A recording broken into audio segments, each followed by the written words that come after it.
ان کی سازشوں کا مقابلہ کرنے کا طریقہ بھی قرآن مجید اور احادیث نبوی صلی اللہ علیہ وسلم میں موجود ہے۔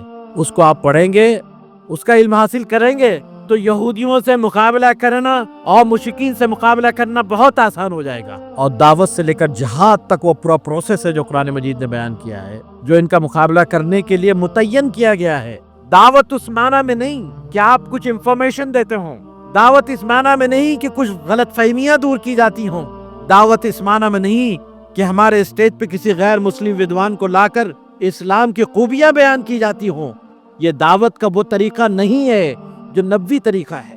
دعوت کا وہ نبوی طریقہ ہے ٹھیٹ، کوئی آپشن کے بغیر، وہ بھی دعوت نہیں ہے جس میں یہ آپشن دیا جاتا ہے کہ آپ نے اتنی کتابیں پڑھ لی ہیں، اب ذرا قرآن مجید کو پڑھ کر دیکھ لیجئے۔ دنیا اور آخرت کی کامیابی چاہتے ہو تو واحد ایک طریقہ ہے کہ اللہ کے اس دین کو تم قبول کرو۔ ایک بات ہے، دعوت یہ ہے، کوئی آپشن نہیں ہے سوائے یہ کہ مکتی اور نجات تم چاہتے ہو، دنیا میں مسائل کا حل چاہتے ہو، اللہ کے دین سے جڑنے کے بغیر تمہارے لیے اور کوئی راستہ نہیں ہے۔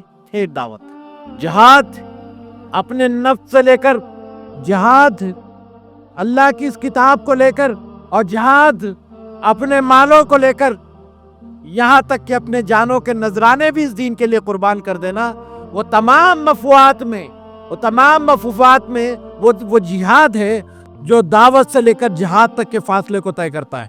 یہ علاج ہے ان دشمنوں کا جو یہود و مشرکین ہیں، جو اسلام اور قرآن مجید اور احادیث نے بتلائے ہیں۔